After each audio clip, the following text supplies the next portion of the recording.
A lot of this isn't going to make sense to you, and I'm sorry about that. I'm just going to start at the beginning, with the house.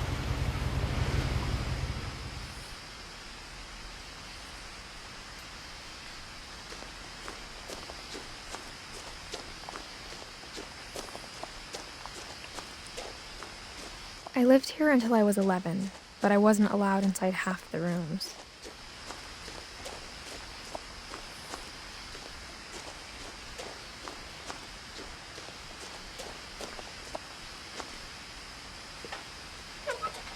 Inside the mailbox were bills from 7 years ago, marked urgent, open immediately.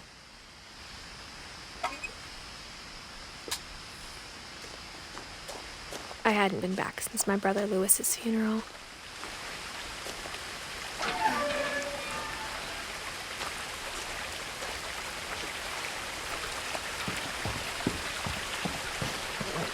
In her will, my mother left me a key but didn't tell me what it unlocked. Maybe she thought I'd know, or she thought that the mystery would be enough to bring me back.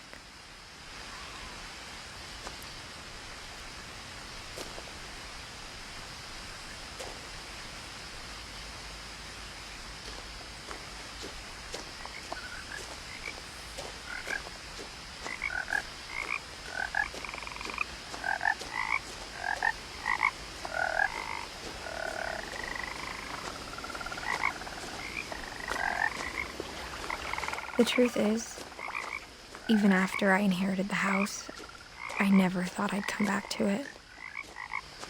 But now I had questions about my family that only the house knew the answers to.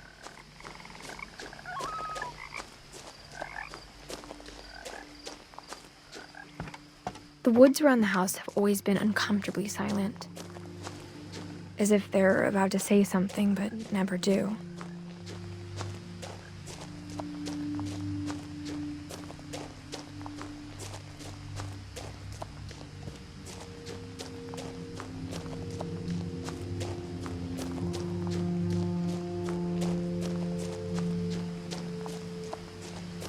The house was exactly like I remembered it, the way I'd been dreaming about it.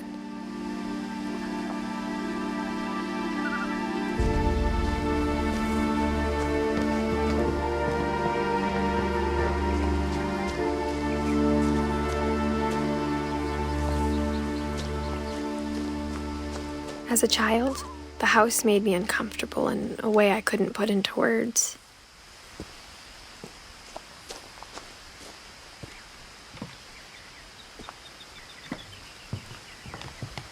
Now, as a 17-year-old, I knew exactly what those words were. I was afraid of the house.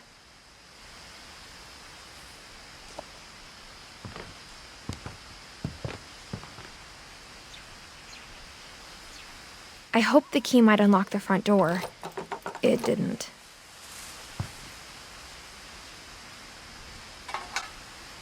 Looking in, I felt like the house itself had been waiting for me.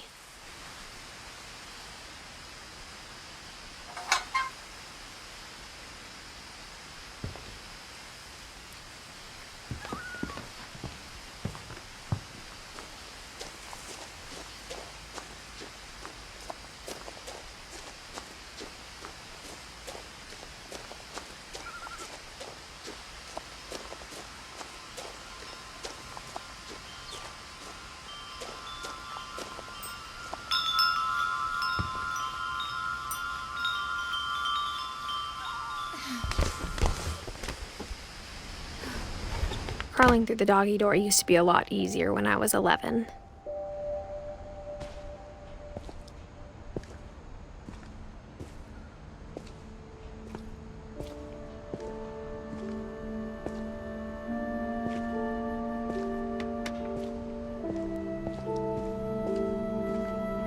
The power had been turned off the night we left.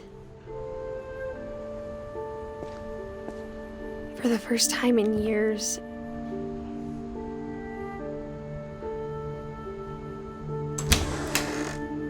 I felt like I was home.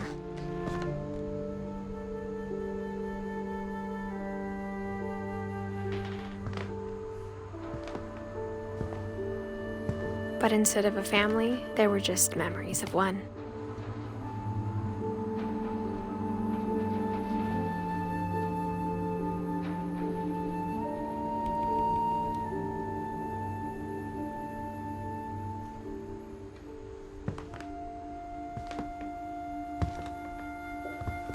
Like how only one restaurant would deliver to our house, so we had Chinese a lot.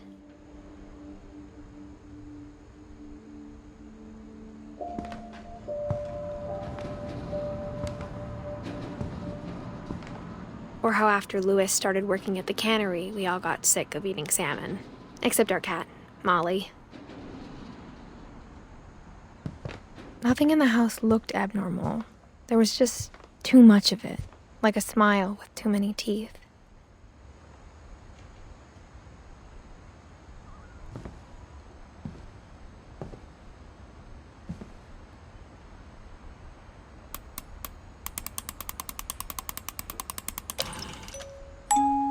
Great-Grandpa Sven built a music box for Barbara, along with the rest of the house.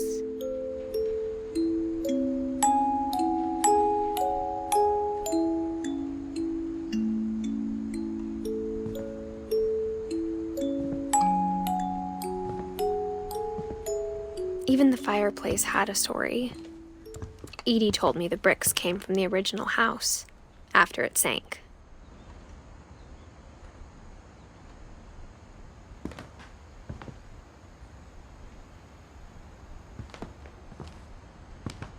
The table was still a wreck from the night we left.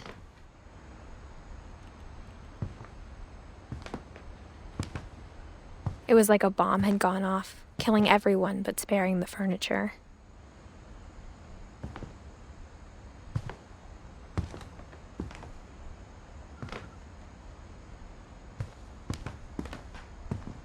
My mom was the only one of us who could imagine Great-Grandma Edie living in a nursing home.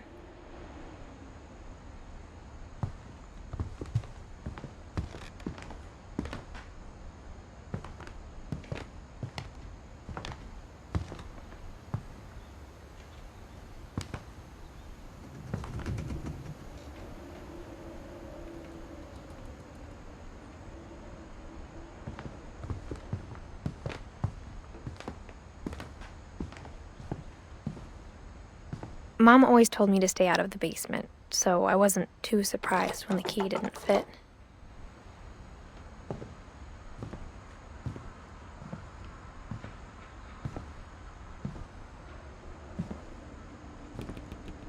My mom wasn't much of an optimist, but she never stopped believing that my brother Milton was alive.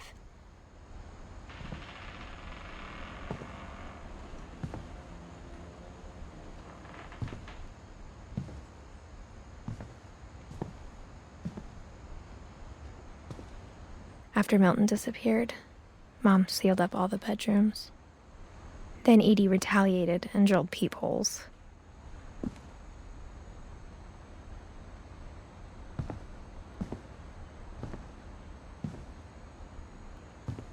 I spent a lot of time playing in Great Uncle Walter's room. I think my mom sometimes regretted not sealing it up.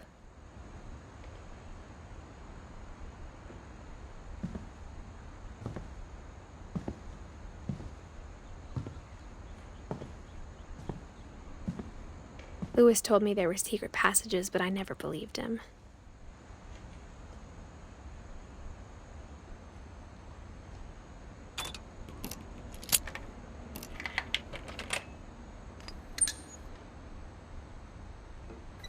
Turns out, my mom was really good at keeping secrets.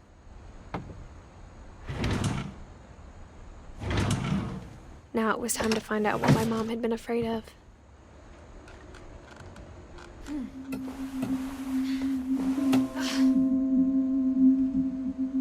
From the paintings on the wall, it was clear my brother Milton had been here before me.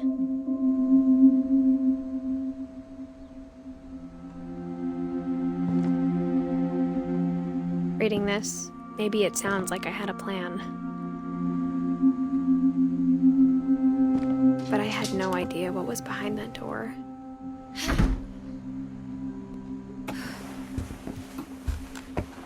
Just like I had no idea where all this was gonna lead.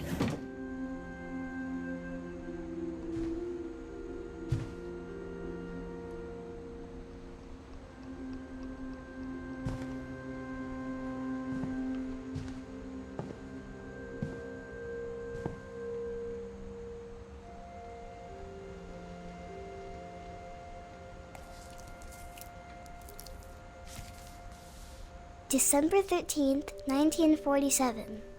Dear Diary, I'll be gone soon, but I wanted to tell somebody about what's gonna happen. It started when Mom sent me to bed without dinner. I woke up and I was starving, so I looked around for something to eat. The gerbil food was dry, but I didn't mind it.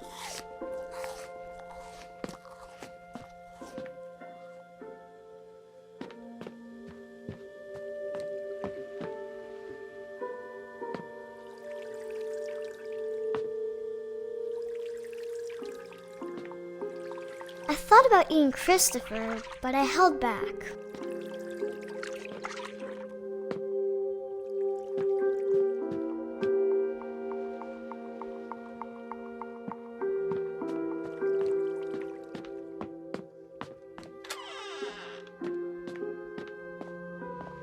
I kept eating and eating.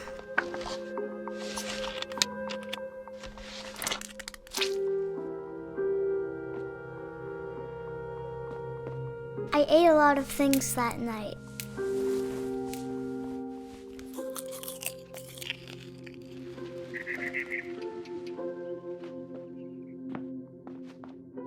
Then I heard chirping outside my window. It was a barn swallow going back to her nest.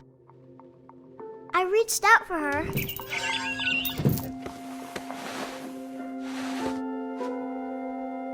And suddenly, I was a cat.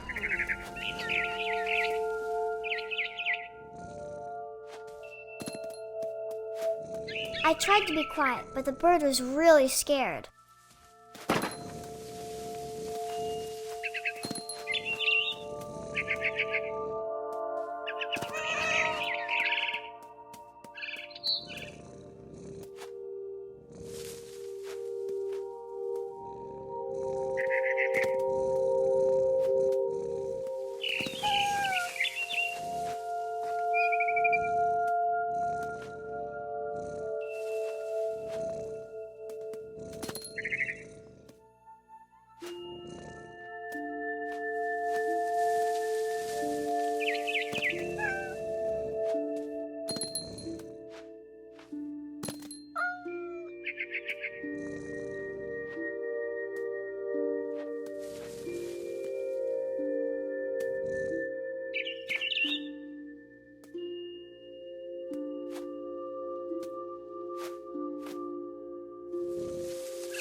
I jumped and I almost got her.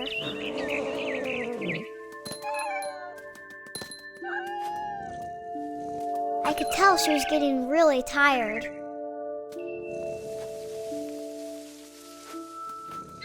Now I was up in the big tree. I promised Dad I wouldn't climb it anymore. All I cared about was eating that mama bird.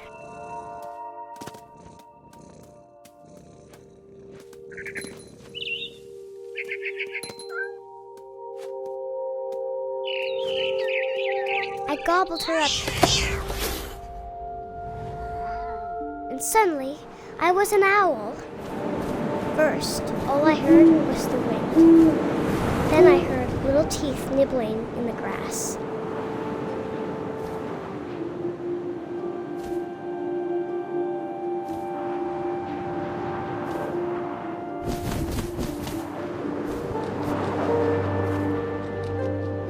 Rabbits.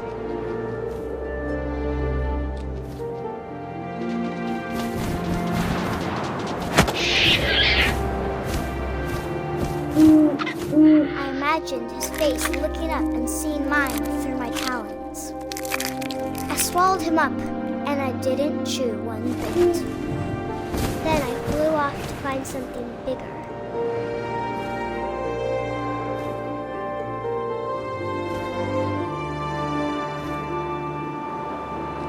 A mama rabbit.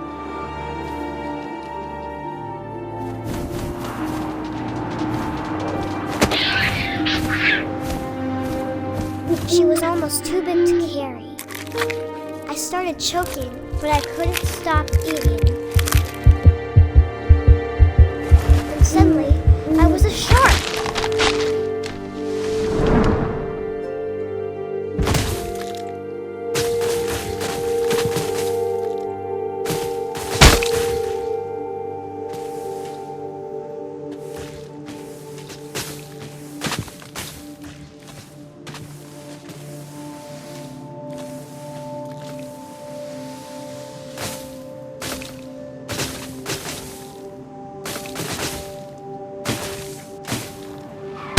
I rolled off a cliff and into the ocean. Now, I was hungrier than ever.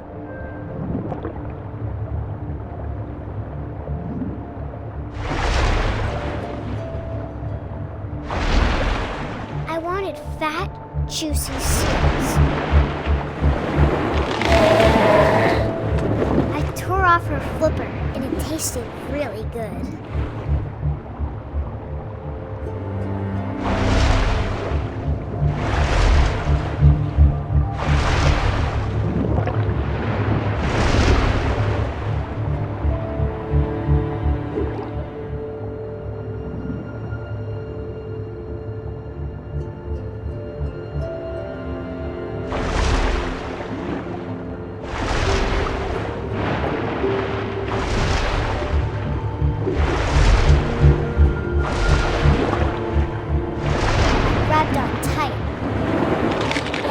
So hungry, I jumped out of the water. When I opened my eyes, everything had changed.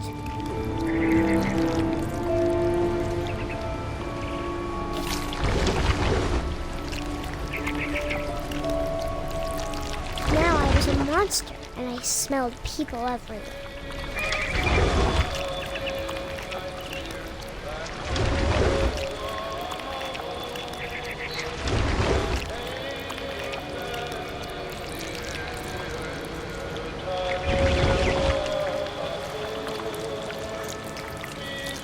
I was big, and I moved real quiet.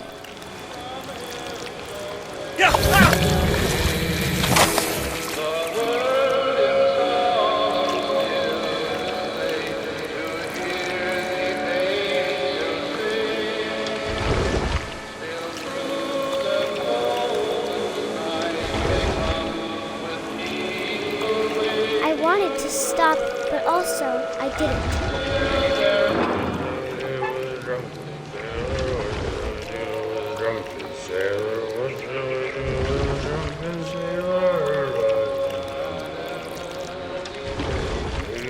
Belly with a rusty, belly with a rusty.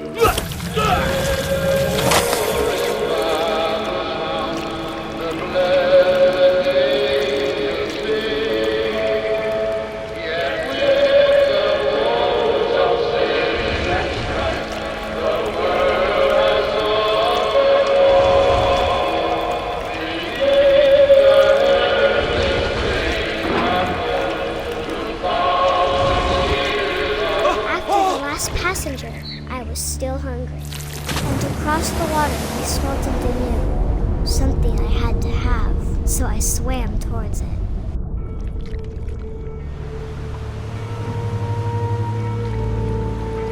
I slithered onto the sand, and the good smell went into an old pipe.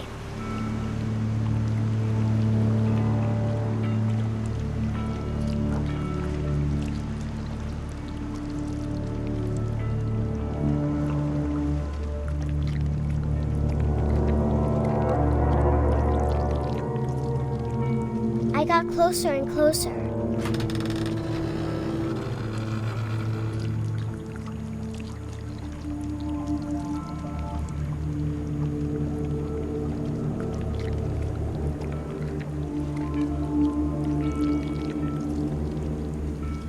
All my stomach started growling. And suddenly, I was me again. I held my breath for a long time, but I couldn't hear anything. I think it's waiting for me to fall asleep. But it's not going to wait much longer. It needs to feed, and we both know I will be delicious.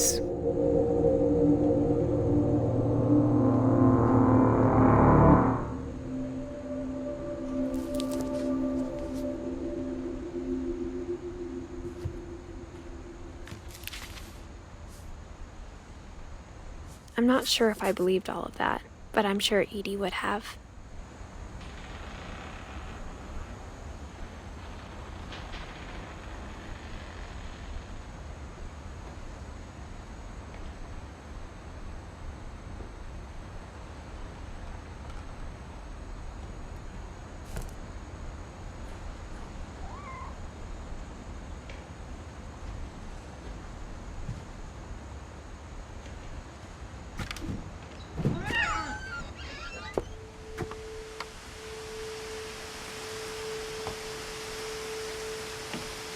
This will be obvious later, but my mom never told me any of these stories. Edie would have, but Mom didn't like bringing up the past. Though, when we adopted a stray kitten, she was the one who named it Molly.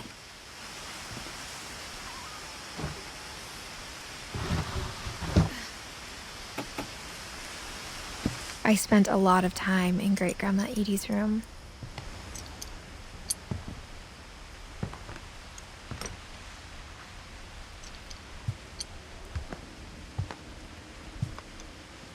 Edie gave a big interview about a mole man living under the Finch house. My mom was furious.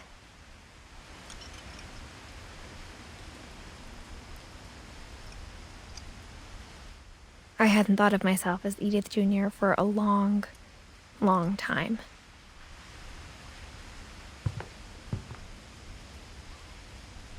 One summer, they evacuated the island, but Edie refused to go. For a few weeks, she was a celebrity.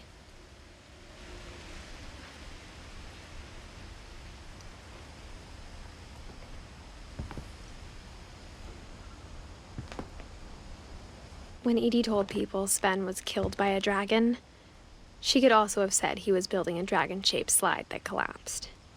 She could have, but she didn't.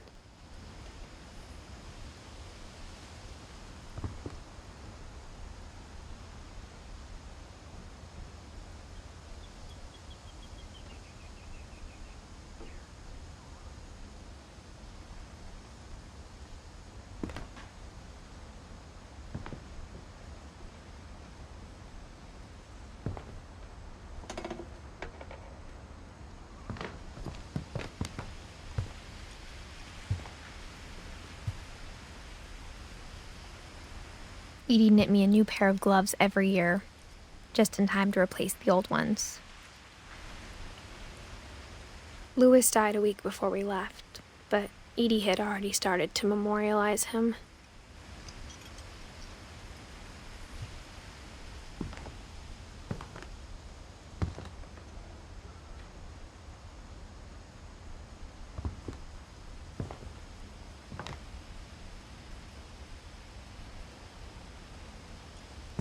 Her room was like a museum.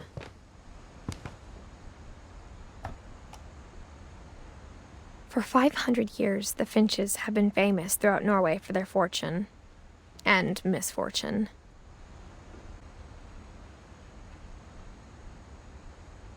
Odin Finch buries the latest victims of the family curse, his wife Ingeborg and their newborn son, Johan.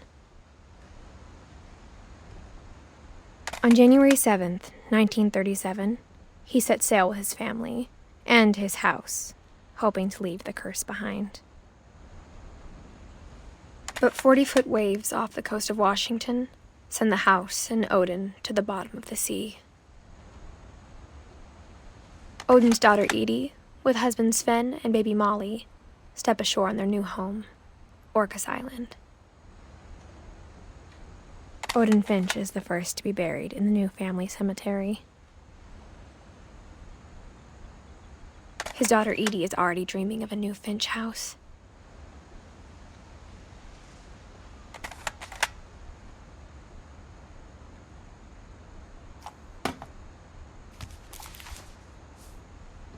Whatever's wrong with this family, it goes back a long ways.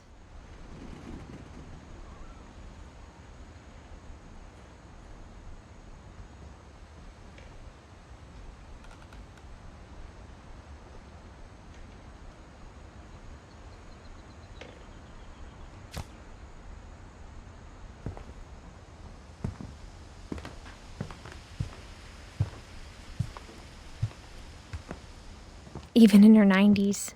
Sometimes Edie seemed a lot younger than my mother.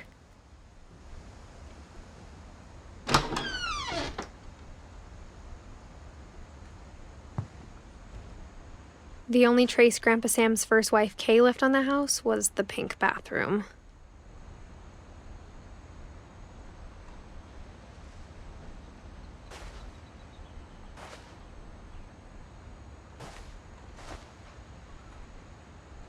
It was a pretty big trace.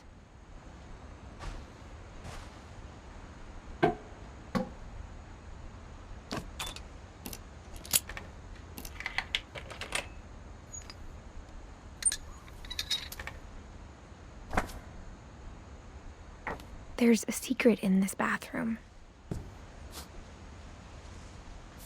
It's in the last place you would look. It isn't in the cupboard.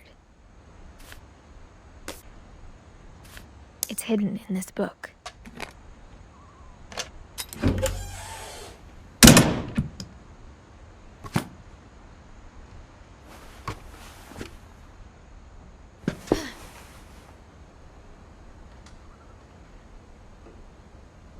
Sven gave Sam an old camera he'd refurbished.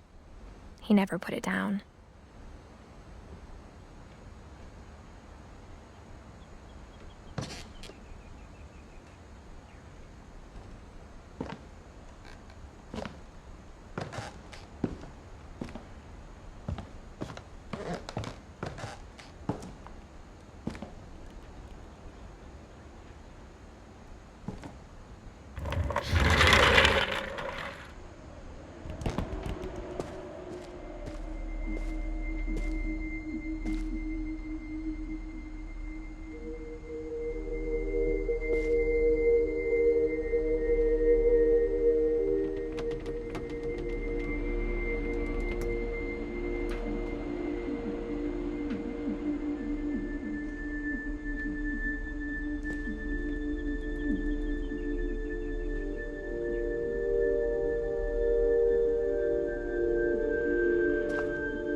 I knew Grandpa Sam had a twin, and that he never talked about him.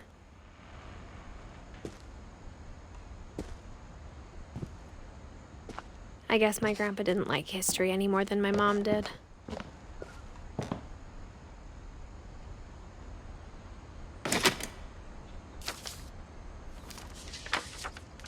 How I Want to Remember My Brother by Sam Finch. The thing I remember is that when he made up his mind, that was it.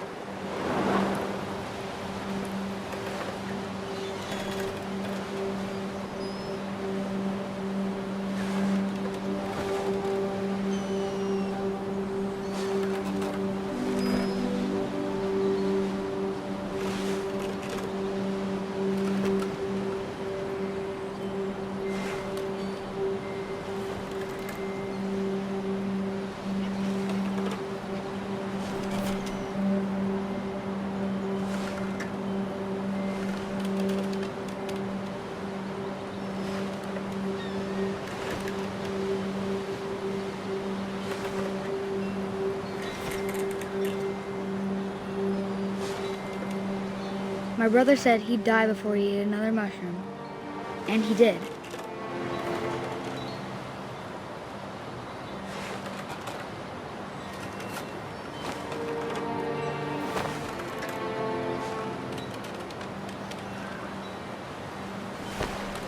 At Barbara's funeral, we swore we'd never be afraid again.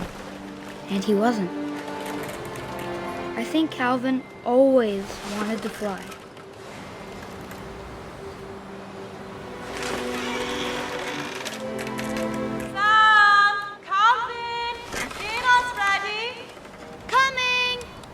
But that day, he finally made up his mind to do it. I told him going around was impossible. Maybe if I hadn't said that,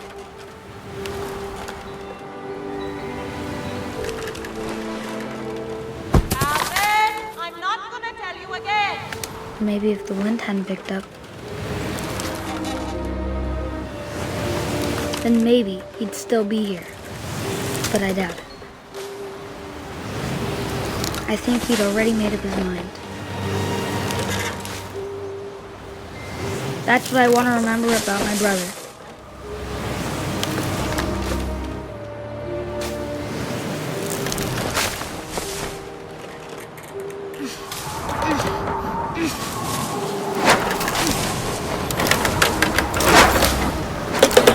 The day he made up his mind to fly.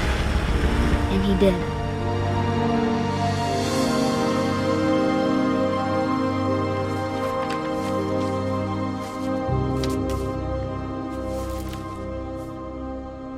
Calvin's story felt strangely familiar. When I was younger, I remember trying to do the exact same thing.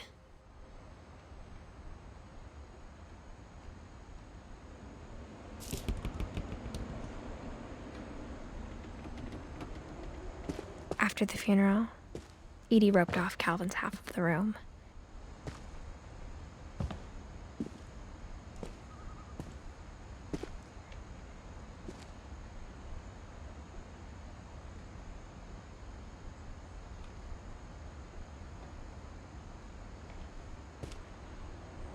Mom said Grandpa Sam enlisted at 18 and never set foot in the room again.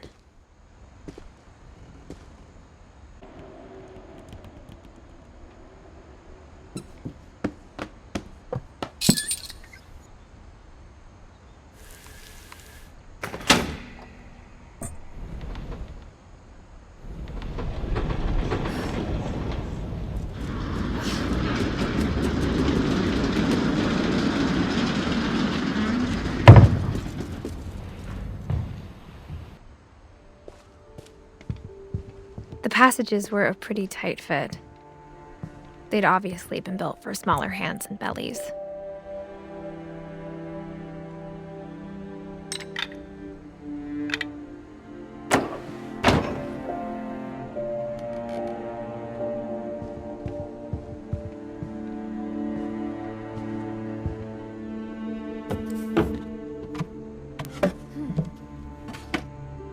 Growing up, I always thought of Barbara as a child star.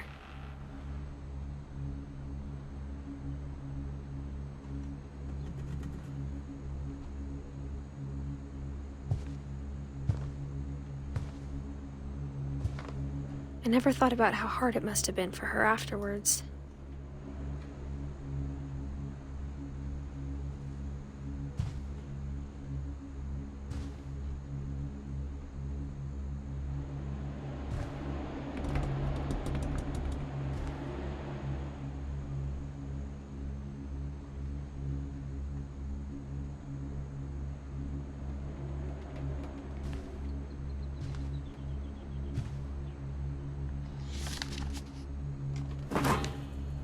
Of all the stories people wrote about Barbara's death, I'm surprised Edie saved this one.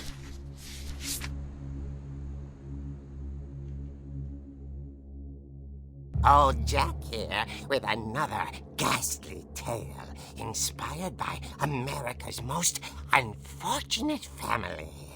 I'm calling it The Surprise Ending of Barbara Finch.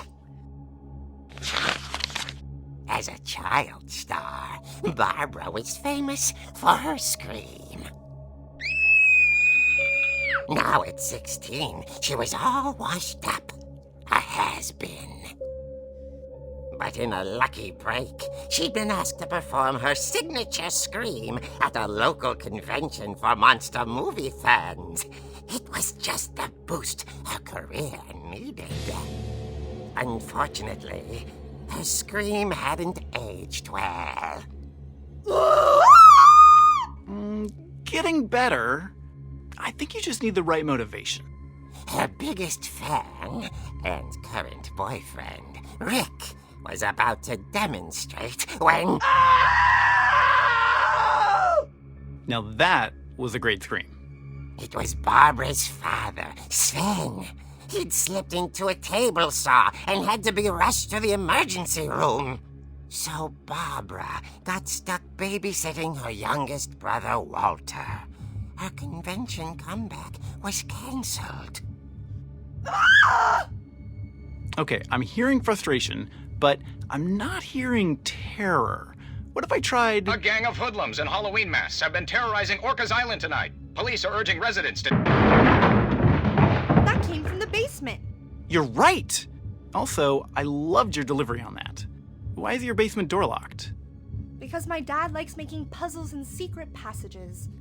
There's a key hidden in the music box. The secret is to keep winding and winding until finally the key pops out. Thanks, babe. I'll be back in a sec. 20 minutes later, Rick hadn't returned. So Barbara went to look for him, right on cue. She reached for the music box. And as she wound the key, she listened for Rick, but the house was silent.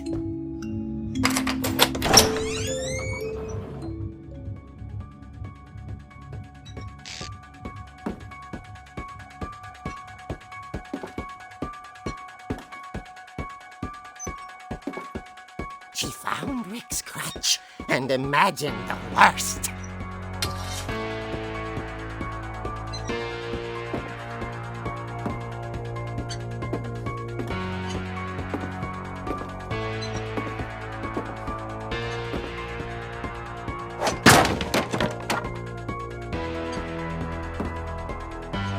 The gang's leader is the infamous Hookman killer, Dr. Carl Hamill, who impaled and then ate his family 10 years ago tonight. The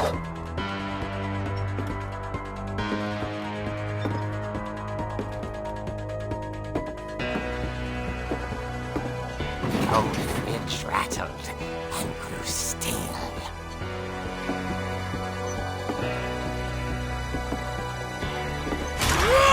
Oh dear! Oh! Rick? Barb, relax. I was just trying to scare you to help you find your scream. Well, I'm not scared, Rick. I'm furious. Then act furious. All I'm getting from you now is that you're hurt and confused and you... She threw him out, but she kept a little something to remember him by. Barb, have you seen my other crutch? And she was still holding it when she fell asleep watching the late picture show. Hours later... Barbara! Walter, what's going on up there? Ah! Okay, I'm coming up, but if this is a trick, you're dead, Walter.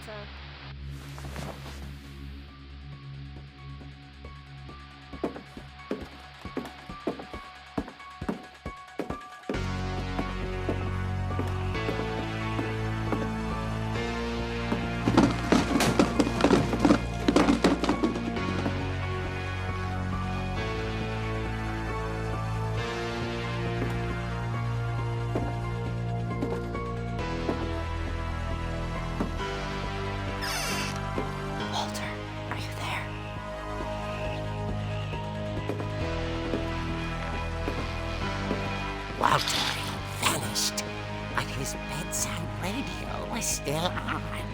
Orcas Island police describe the man as 6 feet tall, with a steel hook for a hand. Residents are urged to lock all doors and windows and notify the police of any suspicious activity. Barbara turned, saw the hookman, and was speechless. He was quite smashing.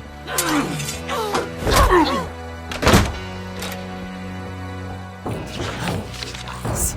He couldn't get enough of Barbara. Okay, Barbara, there's gotta be another way out of here. That night, she played her part beautifully.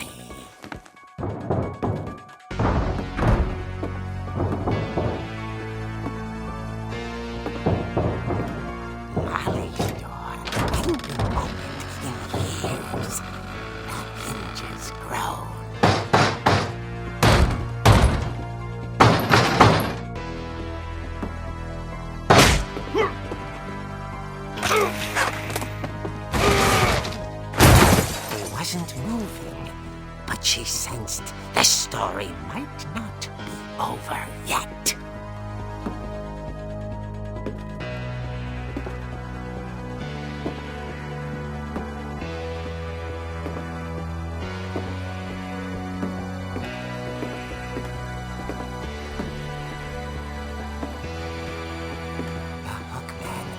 Vanished. She listened for his breathing, but all she heard was...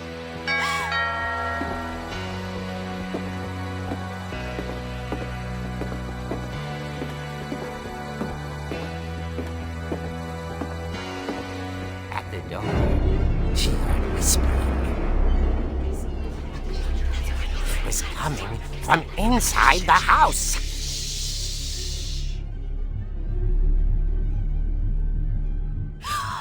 Oh dear.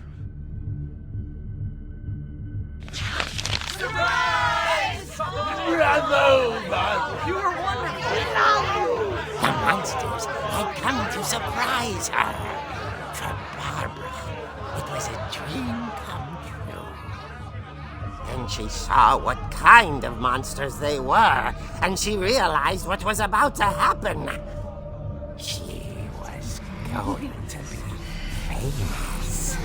And with her final breath, Barbara Finch gave the performance of her life.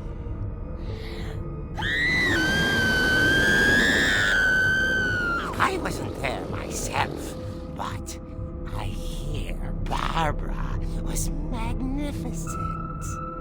Poor girl. She had a taste for stardom. But unfortunately, so did her fans. Of course, the police blamed it all on poor Rick, who disappeared the same night. And little Walter, hiding under his bed the whole time.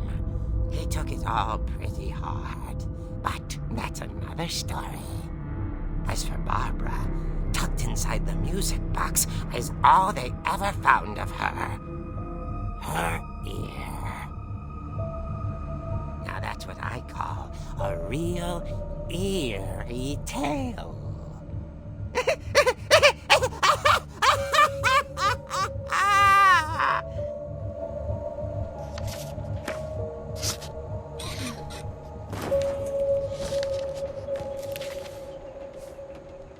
Edie told me all Barbara wanted was to be remembered, as absurd as that comic was.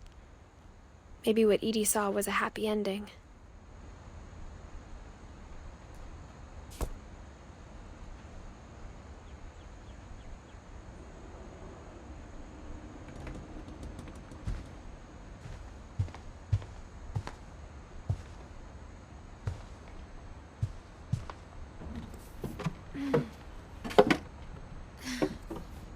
I guess now I know why Mom didn't like me playing with the music box.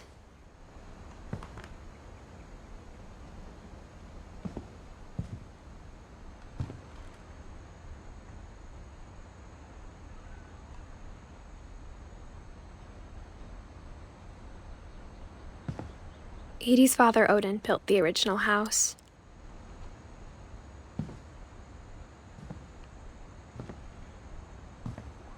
Whenever people ask me about my family, the first thing they always want to know about is Barbara.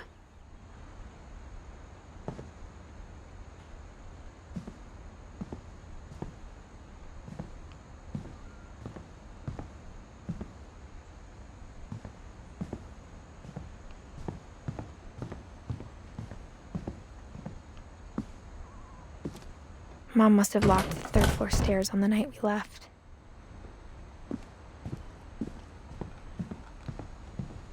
It's funny. All those times I played with the music box and never found the basement key.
Mom said the basement was off limits, unless I wanted another tetanus shot.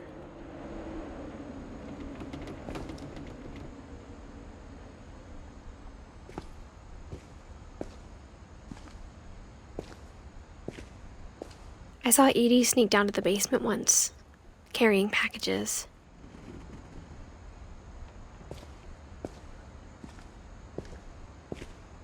I thought maybe she was hiding presents.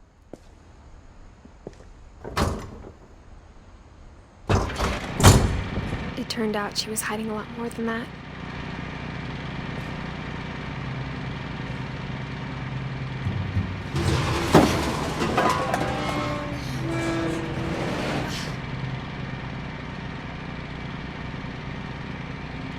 I remember asking Mom once about where Walter had gone. She said after Barbara died, he got as far away as he could.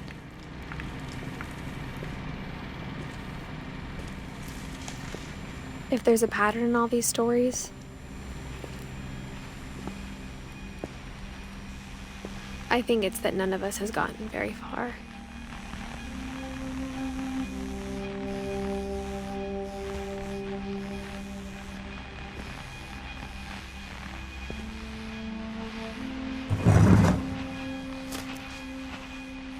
Goodbye, everyone.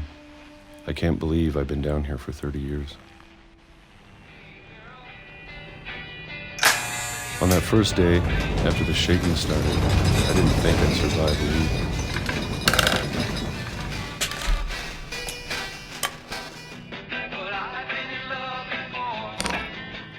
But after a few days, I settled into a routine. That's what kept me sane. Having a schedule, living for today.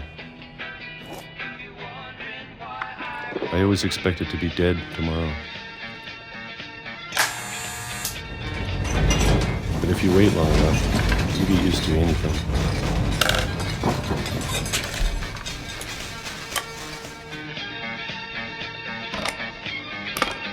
Even a monster on the other side of the door starts to feel normal. Almost friendly.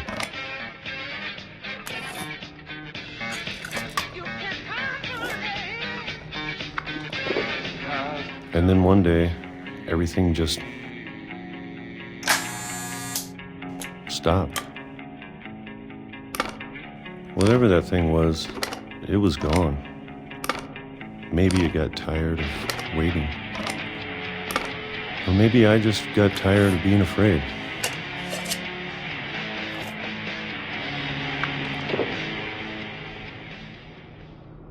It's been a week now, the longest in 30 years. I'm done waiting. I have to leave while I still can.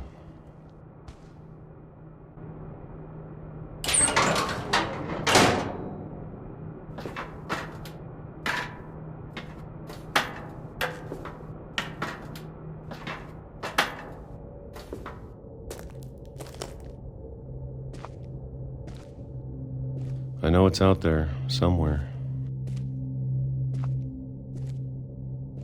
Whatever killed Barbara and Molly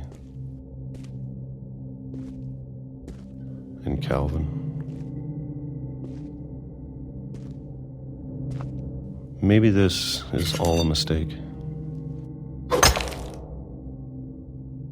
But I need to stop living the same day. Even if it kills me.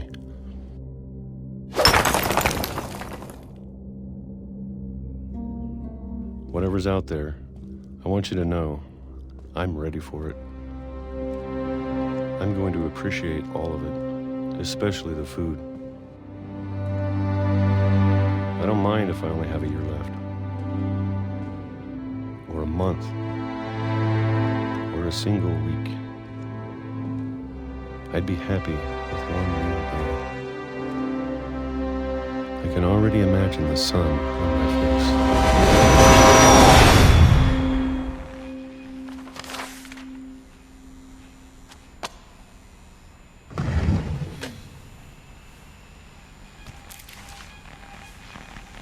Walter died when I was 6. I can't believe my mom never told me he was down here.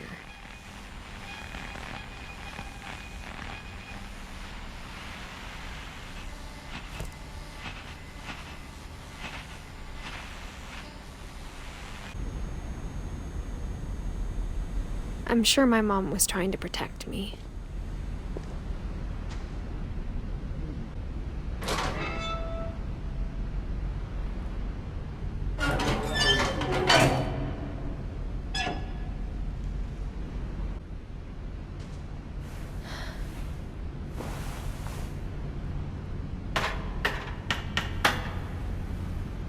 Maybe she was afraid I'd end up like Walter.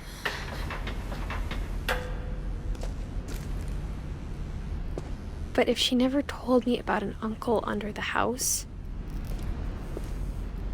I can only imagine what else she was hiding. I don't want to make the same mistakes she made. Trying to bury something that's still alive.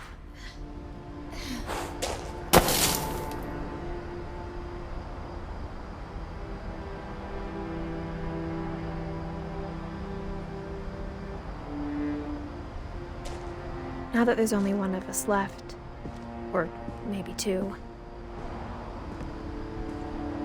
I thought it was time I heard the stories for myself